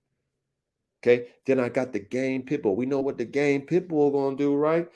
We know what a real good game pit bull is gonna do, right? So then I just mix that in my genetic blender. And I pray that God is going to manifest when I cook these dogs up what I envision. Now, when I have puppies, you got to have the vision in the eye to pick out the right dogs.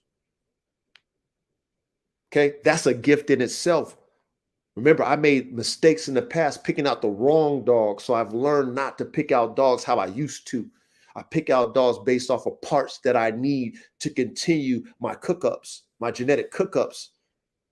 I never see a dog as a complete dog. Never.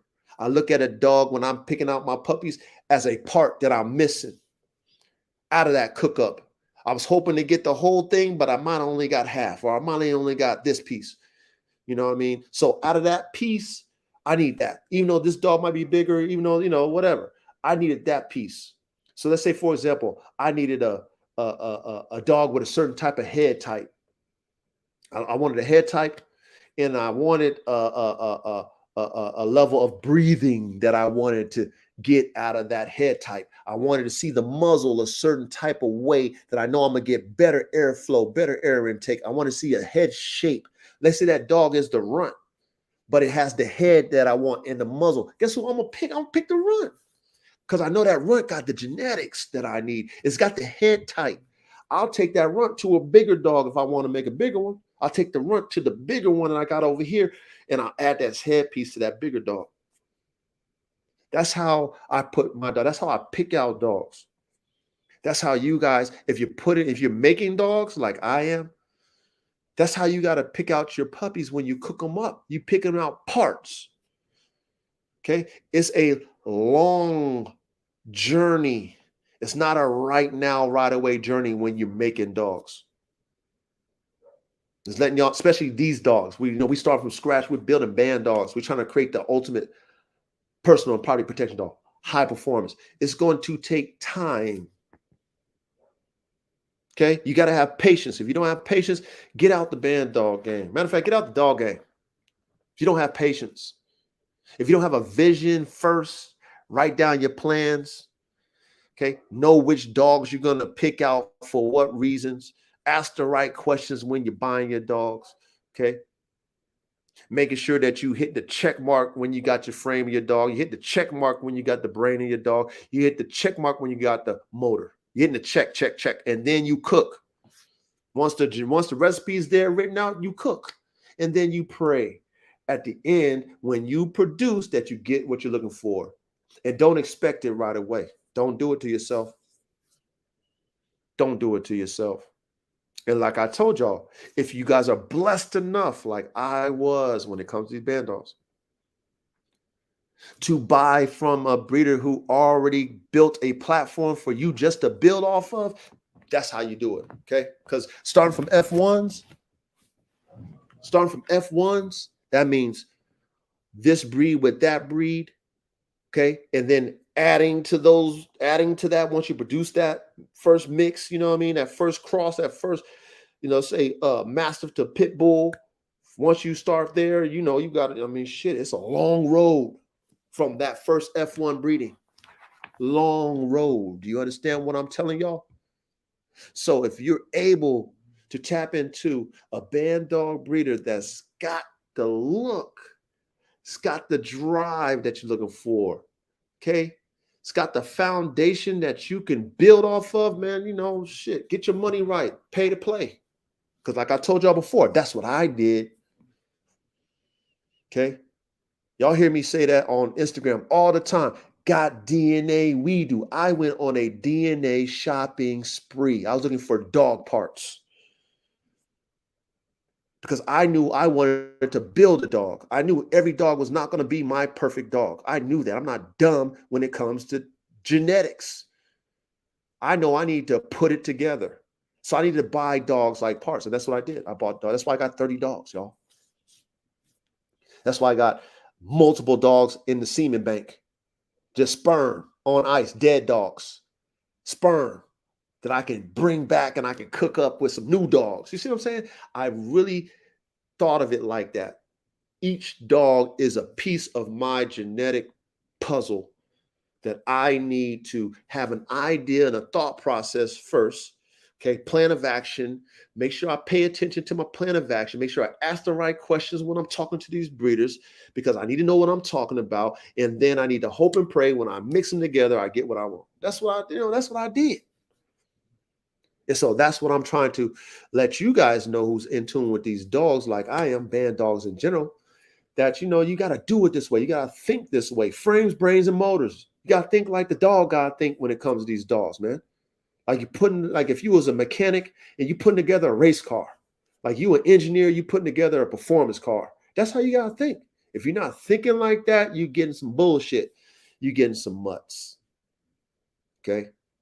What I mean by mutts is that just there's a collage of whatevers. There's no thought process and it don't make sense genetically and it don't make sense what you produce. You hear what I'm saying? So in closing, okay, I said a lot, but there's more I can say because it's a lot to this shit, y'all. It's a lot to what I do. It's a lot to what some of your favorite breeders do that are very good at what. It's a lot of mistakes that we make, a lot of trial and error. But at the same time, if you have a plan of action like I'm breaking down to y'all, you can eliminate a lot of those mistakes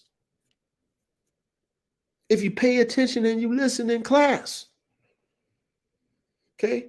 Don't try to reinvent the wheel. The wheel's already been created. Since the wolves, man's been mixing dogs. So we ain't doing nothing new. But see, there's an art to creating the ultimate. Okay. The ultimate dog, working dog. There's an art to that because we're not only thinking about what that dog looks like. We're thinking about what that dog is inside, its soul, its essence, its organs, its ligaments, its joints. We're thinking about all of it like a race car, like if you was putting together a race car. We're thinking about his brain, his computer, his temperament.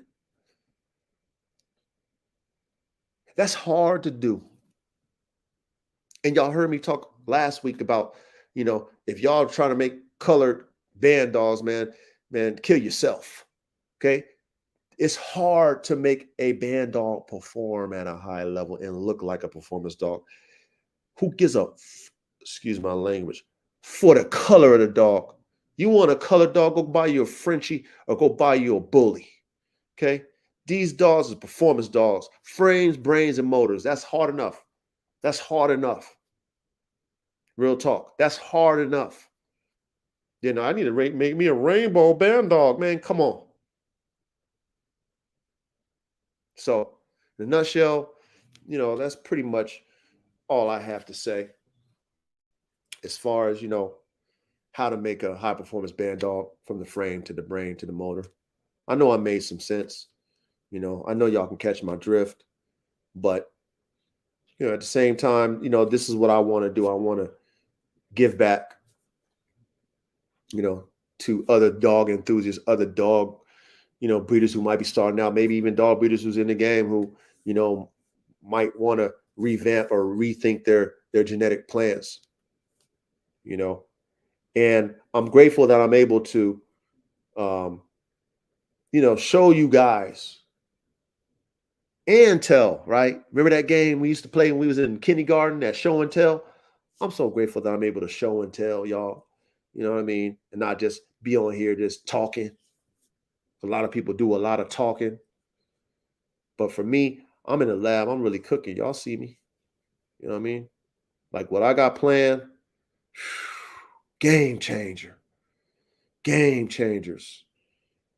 You know what I mean? My Bandog program, I'm gonna have at least 5 different Bandog types using that 4-piece genetic combination. 5 different Bandog models I will have using just those 4 genetic combinations. Like that's my vision. It's broad. It's not easy, but that's my vision. That's how I operate because I love being able to create. I love these dogs. I love working my butt off, taking care of my animals. It's a lot of hard work, but I love it. It's a passion. Y'all can hear it in my voice. I know y'all can hear it in my voice. Y'all can see it in my product. You see my dogs? My dogs look like top tier athletes. I'm not promoting a performance dog and my dogs don't look like they can perform. You follow what I'm saying? I'm not cooking up dogs that don't look or cannot perform. Remember, you need to see it first. You need to see that phenotype. So what I got in store, since we're talking about the band up, really for the dog, performance dog water, I do multiple dogs, breeds of dogs, not just band dogs. But what I got specifically, since we're talking about band dogs, for the band dog world, oh, game changers. Game changers. And eventually, mark my words, you guys, because of the work I put in, because of people who are going to get my dogs and use them, when it comes to price tag, I probably will be the most expensive band dogs. Not probably, I will be. My band dogs are going to cost a lot of money because you're not going to be able to get it from no one else unless I give them the recipe. Here, you buy this dog. Here, you buy that dog. This is how you breed it. Okay. Unless I tell them how to breed it the way I do, there's no one that's going to have my type of band dog. And that's the beautiful thing about us in this band dog community. We can create our own lane. You can create your own demand on your own dog. You know what I'm saying? The consumer can't shop you. If they looked at your dog, they're excited about your dog, they can't go to the next band dog breeder and get that same band dog. They can't. They're going to get another one. They're going to get a different one because everybody's recipe is different. Even if they watch this, even if somebody used my same genetic recipes, they didn't use the same dogs. So your look is not going to be the same as mine. That's the beauty of this band dog stuff that we fucking with. You see what I'm saying? That's the beauty of it. So when you cook that ultimate personal property protection dog with that wow factor, supply and demand, right? And that's what I want to do. And that's what I'm going to do, if that makes sense to y'all. That's what I'm going to do. I'm going to have 5 different models so that when my consumers get one, they're going to want to buy the other. They're going to try to get my band dog collection. Like as if you was buying different Ferraris or different Lamborghinis and different models. You're going to be like, man, I need to get that one from the coach. Oh, I love that, man. Coach, I need to get that one. Oh, coach, I need to get, damn, I got the whole collection. Do you got the whole Formula 1 5 band dog collection? And did you get it from the dog god? See, that's my vision. That's how serious I am about these dogs, y'all. That's how much time, effort, and money that I put in these dogs. Thought process I put into these dogs. I'm serious about my craft. You know what I mean? I want you as a consumer to be like, wow. Like, wow. I want when you bring your dog out and that dog is out there, I want your partners to be like, wow. When you let that dog go and you let it do some work, I want the people, I want the animals, I want whoever is that's dealing with that dog to be like, wow. Okay. Wow. Oh my God. You know what I mean? I want that. You know what I mean? I strive for that. But you got to start just like I broke it down to y'all tonight. It starts with the frames, the brains, and the motors. Starts when you draw it up in the lab first. Starts there first. So I'm gonna answer some of these questions in the comments. Salute to y'all, man. Salute to y'all. Thanks for coming out. Every week we getting more people showing up. We only on episode 5. Like I said, I'm gonna keep this going for us. I'm gonna drop game as much as I can. I'm gonna let y'all into the thought process. And like I said, I want to build this community up, man. And I want to inspire people who really want to make performance dogs great again. You know what I'm saying? I want to inspire those. Okay. And we don't have to lie to kick it over here. And we don't have to hate over here. Ain't no hate over here. Whatever you want to cook cook what you want. You know what I mean? Just make sure that you have insight and foresight before you cook it, because you might cook up something that you might like, but then you might be stuck with all those dogs because the public don't like them. You got it. I mean, it is what it is, right? You gotta be real with yourself. You can lie to yourself all you want, but lie to yourself and be broke when it comes to these dogs, because these dogs will break you. All the money that I spend on dog food, come on, man. Come on, y'all know on Instagram, I'll be telling y'all, boy, y'all be seeing how much dog food I buy. This dog food will break you. Not including vet bills, whatever else that goes along with these damn dogs. So you better have a plan of action when it comes to these band dogs. If you're trying to breed them, if you're just an enthusiast, you just want to learn about them. Come on, man. Just come every Thursday. You're gonna learn something. You know what I mean? You're gonna learn something. But if you want to be in this band dog community as a breeder, you better pay attention. You better pay attention to one of the pioneers. And I'm not saying a pioneer like I'm the first one to do it, but pioneer and doing it the way I'm doing it. Okay, doing it the way I'm doing it. I'm the pioneer of it.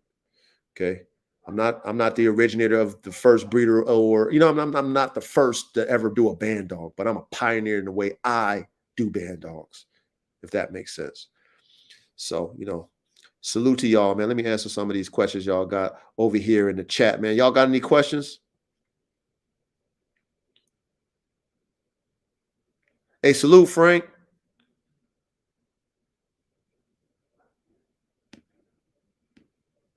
Joy, what's good, man? Welcome back, Joy.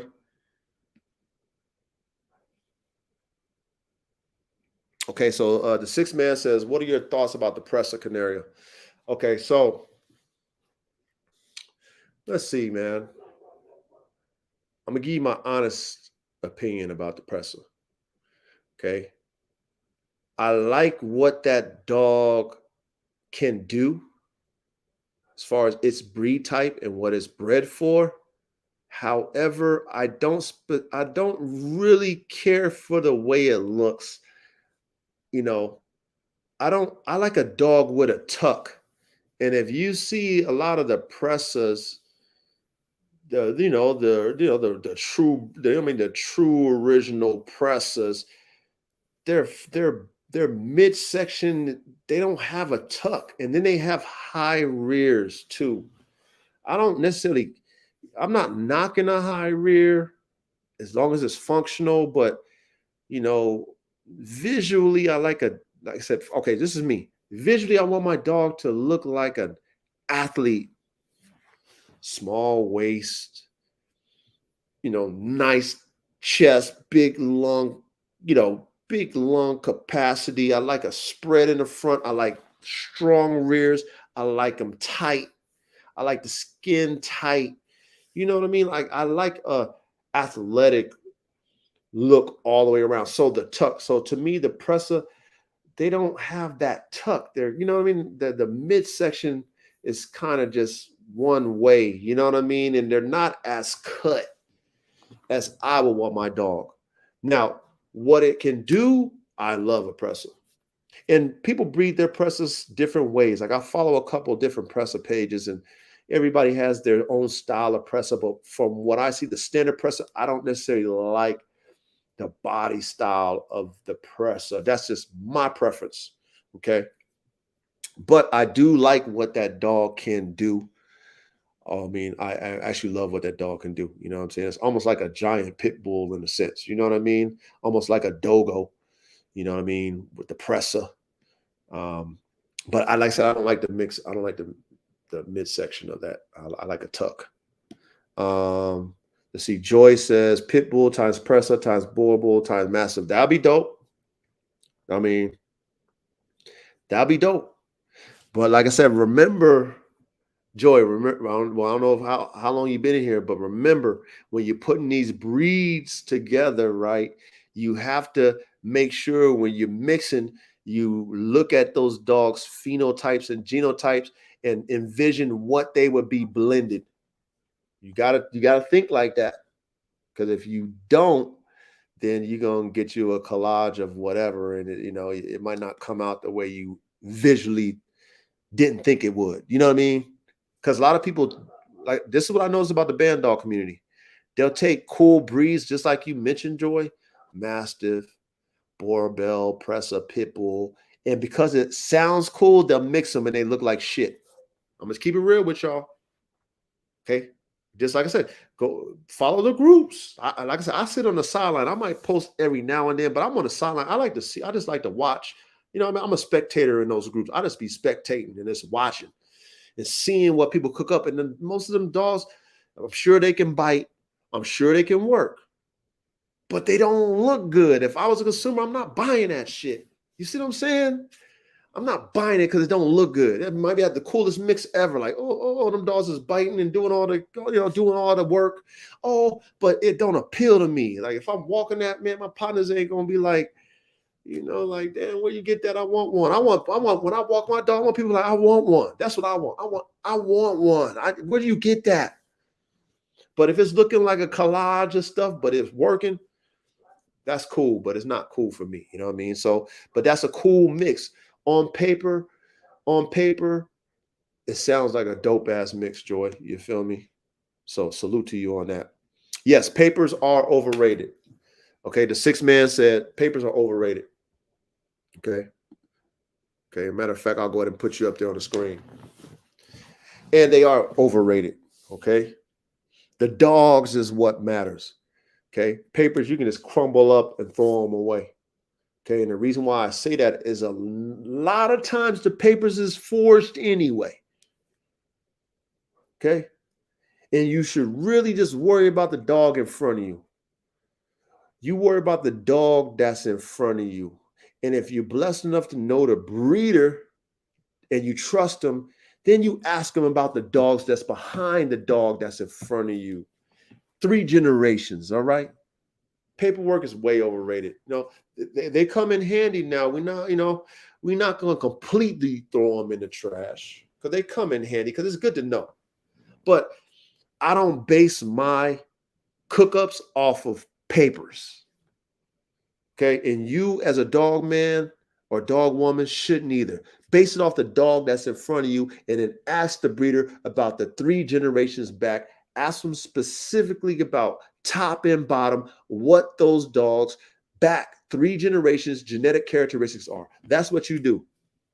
Okay. Because you can have some paperwork, but you don't know what those dogs are. What's the use of it, right? You can see all the dogs, but you don't know nothing about them. You know what I mean? So you're right. The 6 man, you're right, man. Papers are overrated. All right, let's see what else we got here, man. Okay, so let's go. Let me tap into RKBB. Okay, he says, I'm gonna bring Dogo Argentino and Cane Corso into my working XL American Bully bloodline.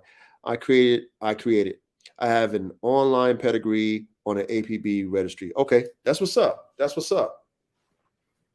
And like I said, it's a beautiful thing to be able to experiment. Okay.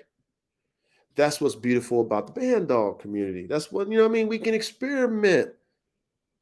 So what you got as far as that cook up, it sound dope.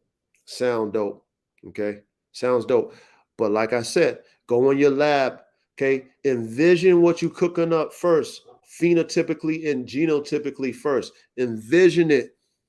Try your best to predict what it's going to look like, what it's going to act like when you breed those dogs. Understand what's behind the dogs that you're cooking up, so that when you do cook the mix up, it's going to more than likely be something similar to what you envision. Just make sure you do that, RKBB. You feel me? Make sure you do that.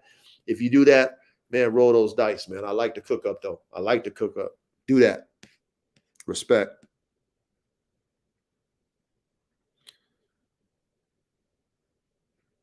Okay, so the sixth man, okay. He asked me, there's a difference between the two boxers? Yes. Yes. Okay. So the German boxer, that's where it originated from. Okay. Those are war guardian type boxers, more performance, larger style working boxers. Okay. The German one. Okay. Imported German ones, not, I mean, now some people imported theirs and they keep it true to form. So we're not knocking those people who import and then breed true to form from what they imported. But the American, come on, man, we in America, they ain't using them dogs really for, I mean, motherfuckers is enthusiasts and dog show people that's got them dogs. So the American ones, they more show dogs. They're not necessarily the working kind. They breed them for visual. You know what I mean? They're not breeding them for work. So when you talk about the German ones, they're bred for work. That's the original. It comes from, Germany, the German box, original. They're bred bigger, stronger, functional than the American one. So that's the difference.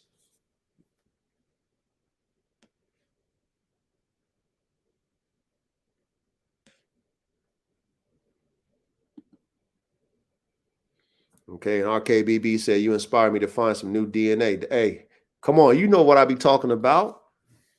Come on, family. You already know got DNA we do, got DNA I do. I mean, that's what it takes.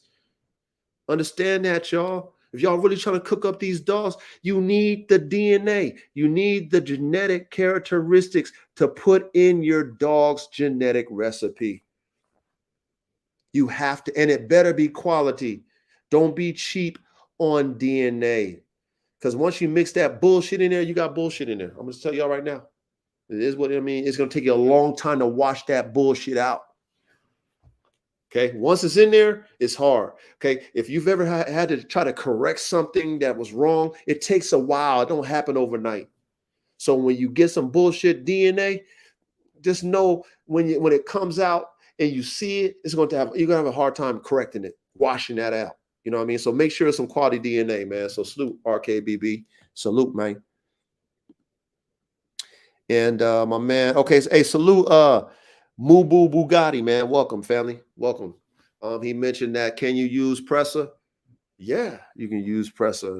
My man, what was it, the sixth man? I think it was the sixth man said that. Yeah, no, Joy, excuse me. The Joy mentioned presser as well. Yeah, you can use presser. Like I said, the beauty of what we're doing with these band dogs is, as long as you got the foundation, which is a Molosser, which is a Mastiff type and a Bull type, okay, as long as you got that in the mix, you can add whatever you want. Okay, that's the beautiful what we do, like we in the lab. But like I said, it should be for the purpose of producing the ultimate personal and property protection dog, the ultimate. Okay, not just a killer. The dog needs to be well-rounded. It needs to have an on and off switch. It needs to be intelligent. It needs to be able to work at a high capacity. It needs to have multiple drives. Okay. It needs to look good. So yes, you can use presser.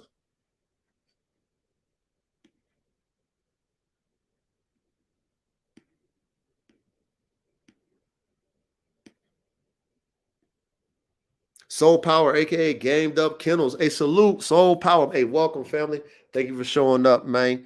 You know what I mean? We had a good, we had a good cook up.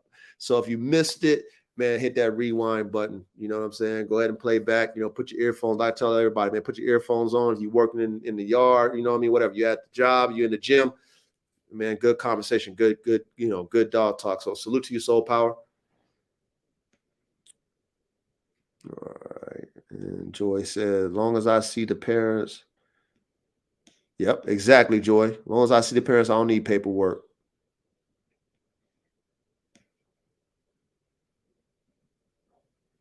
Okay, and then King Lou, salute King Lou. Welcome, man. Welcome.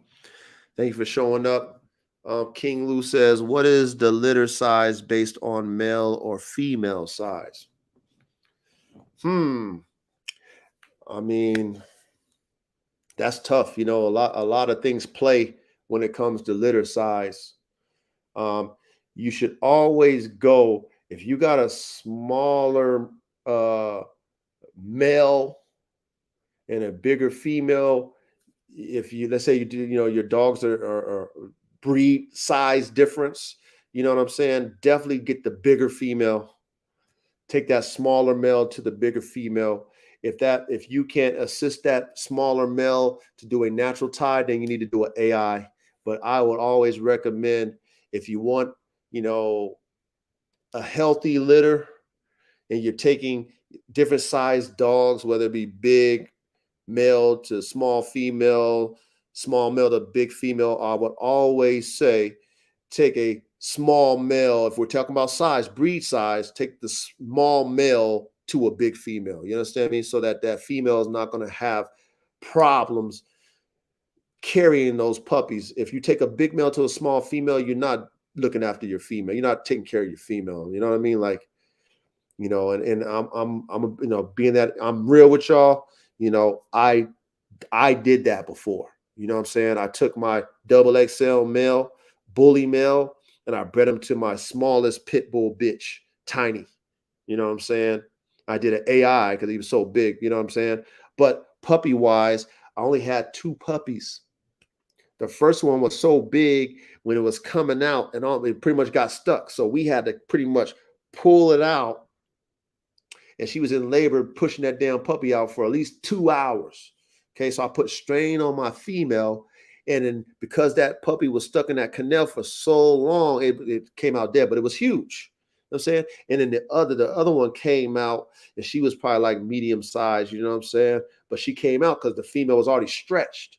So she survived, but the first one died because he, you know, she barely pushed it out. So if you're gonna do that, like I said, and the breed types, you know, is different sizes, and make sure that your female is the biggest, if that makes sense. Okay, now as far as litter sizes, okay, it can vary. It can vary on if that female in her bloodline has small litters or big litters, or it depends on if you bred that female at the right time of ovulation, where you can maximize those eggs and maximize that semen being, you know, connected at the right time so you get a big litter. You see what I'm saying? So that varies, but hopefully I answered your question.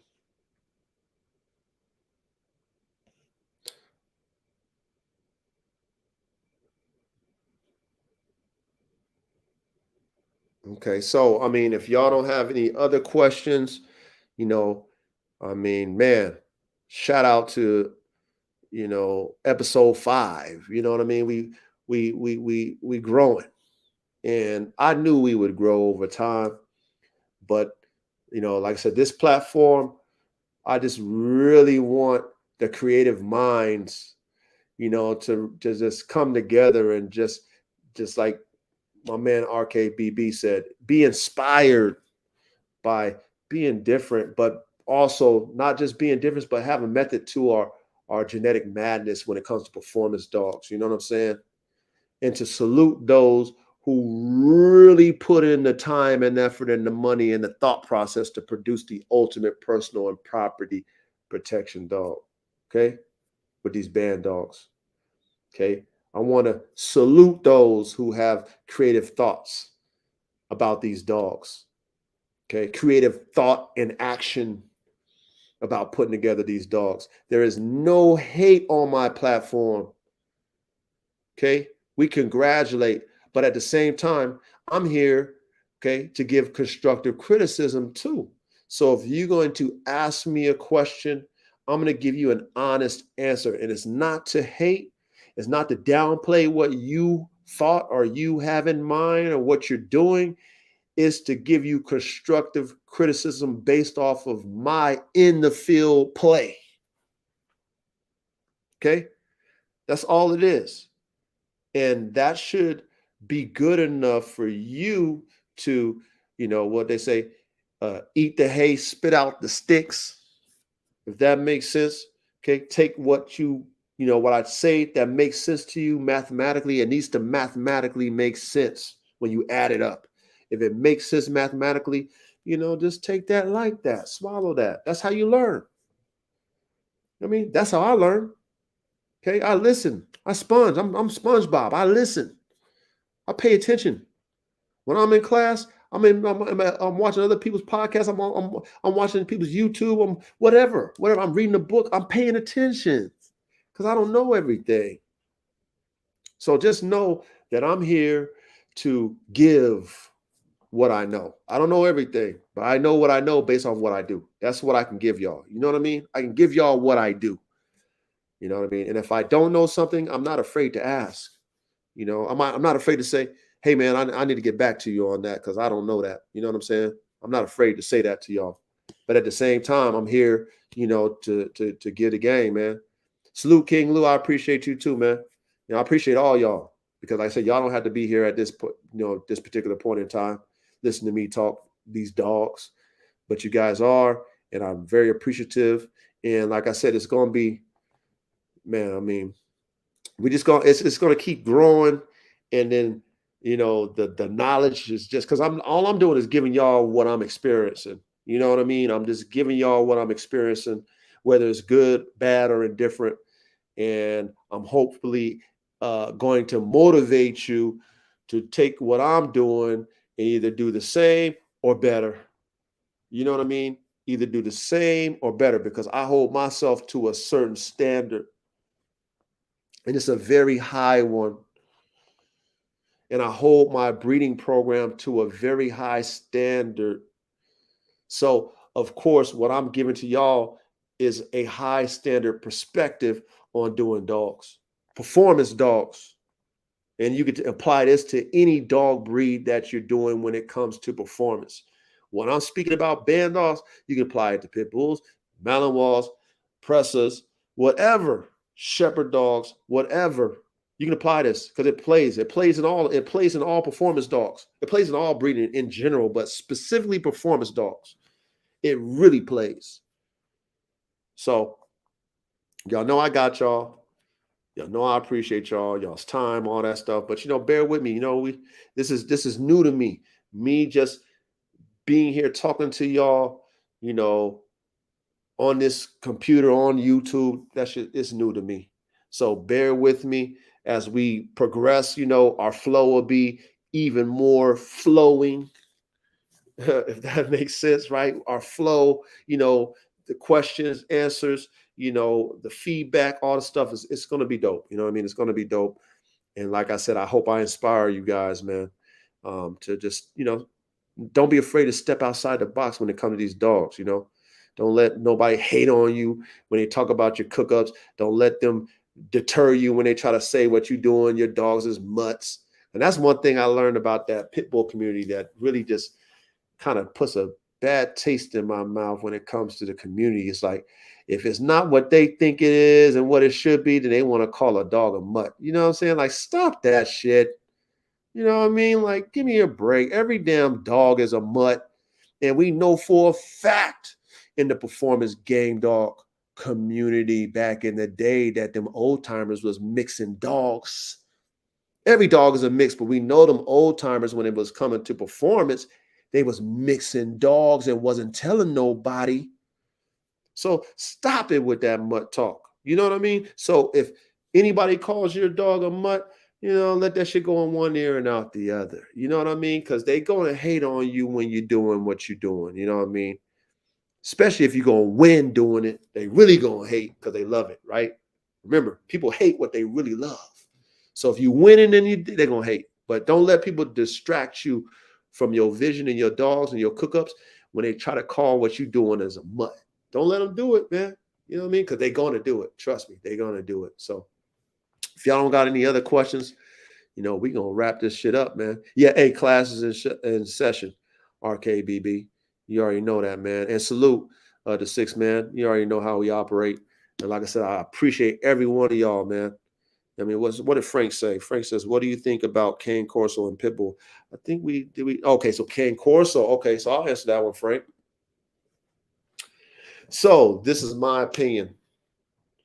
Now, the Cane Corso will be a good start, okay, instead of using the Neapolitan Mastiff.